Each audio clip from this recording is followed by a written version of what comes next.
आजकालच्या धकाधकीच्या जीवनात पैसा मिळवणं हे खूप कठीण झालेलं आहे, हे तर आपण बघतोच।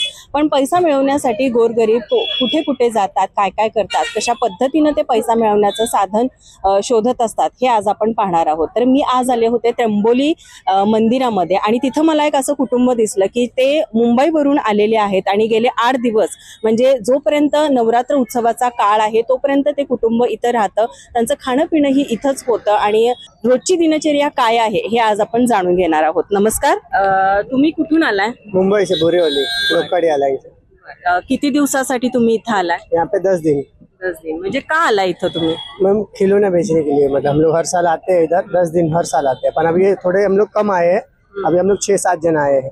और यहाँ पे अभी थोड़ा बहुत तकलीफ है, धूप है, फिर बारिश गिर रहा है, फिर अपना हम लोग क्या रहने के लिए तो तकलीफ है वैसा, और कुछ नहीं। मग तुम्ही इथं आल्यानंतर तुमचं रोजचं जेवण म्हणा, झोप म्हणा, हे कशा पद्धतीने? सब रोड पे ही होते हैं मैम, हम लोग हर साल रोड पे ही होते हैं, मतलब पुणे जाते हैं, गोवा जाते हैं, सब बाजू हम लोग बारामती वो सब जगह पे जाते हैं हम लोग, पर हम लोग ये रोड पे ही होते हैं ऐसा। मग तुमच्या बरोबर तुमची लहान मुलं पण असतील, ती पण येत असतील ना? हाँ, सब लोग आते हैं हम लोग। मग त्यांच्या शाळेचं नुकसान वगैरे होते पर मैम क्या कर सकते हैं, अभी हमारे हर साल ऐसे करते हैं हम लोग, पेट के लिए कमाने आते हैं, अभी तभी भी पुलिस वाले भी भगाते रहते हैं, वैसा मगजमारी का घर है। आता इथं आल्यापासून तुम्हाला असा अनुभव आलाय का, म्हणजे तुम्ही इथं तुमचं जे खेळण्याचं जे दुकान आहे ते मांडलंय आणि तुम्हाला पोलिसांनी इथं मांडू नका वगैरे असं झालंय? हाँ, वैसे अभी पुलिस वाले बोल रहे सब भाई भगाओ, हटा के लगाओ, थोड़ा दबा के लगाओ। मैं बोला सर ठीक है, हम लोग पीछे पीछे लगा लेंगे। बस और कुछ आंदोलन वही में हम लोग, पुलिस वाले आए थे, फिर भगाए, उसके बाद फिर कुछ बोले नहीं, बोलते पीछे लगाओ, एकदम पीछे लगाओ, और भगाने तो पहले बता रहे थे, फिर अभी बोले एकदम पीछे लगाओ। तो बोला ठीक है सर, हम लोग लगाएंगे, पीछे लगाए। मग आता तुम्ही इथं 8 ते 10 दिवस राहताय, मग तुमची इथं बाथरूमची सोय वगैरे, कारण लेडीज आहेत, लहान मुलं आहेत, मग ते कशा पद्धतीनं करताय? अभी तो मैम सुविधा तो नहीं है, पर क्या कर सकते हैं, अभी किधर भी है जंगल बंगल रहते हैं ना, तो वहाँ पे मतलब लेडीज लोग जा सकते हैं वैसा, फिर हम लोग भी ऐसे ही करते हैं, क्या कर सकते हैं, सुविधा तो है ही नहीं इधर इतना सारा, तभी भी हम लोग जाते हैं, हमारा एक जैसे गुजारा करते हैं हमारे पेट के लिए, और कुछ नहीं। कसं म्हणजे आता ह्या 10 दिवसाच्या ह्याच्यामध्ये तुम्हाला खेळण्याला इथं जे भाविक येतात दर्शनासाठी त्यांच्याकडून कसं प्रतिसाद मिळतो तुम्हाला? जातात का खेळणे?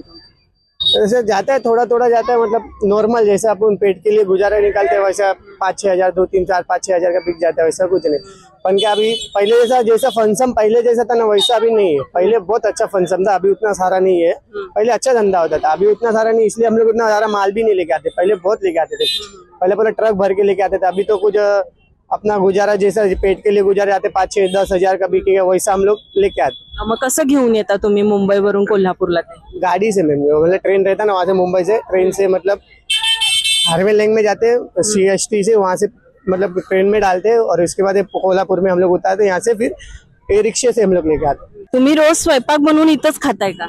हाँ, इधर ही खाते हैं, इधर ही बनाते हैं, और झोपताय वगैरे सगळं इथेच? इधर ही होता है।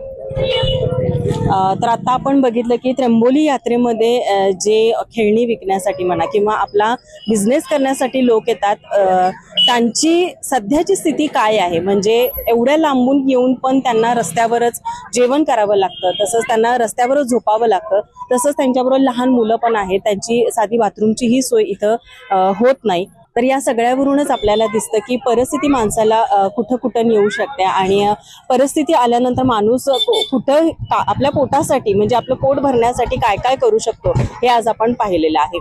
माझा महाराष्ट्र न्यूज साठी व्हिडिओ जर्नलिस्ट ना जतारसह साक्षी दळवी। ताज्या घडामोडी पाहण्यासाठी माझा महाराष्ट्र न्यूजला आजच सबस्क्राइब करा।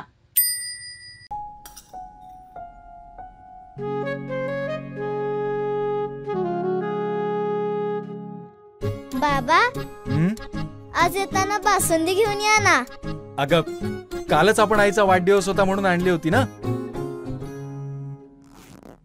ऐकलं, गोकुळची बासुंदी पुन्हा खावीशी वाटतेय। खरं सांगू, मलाही खावीशी वाटतेय।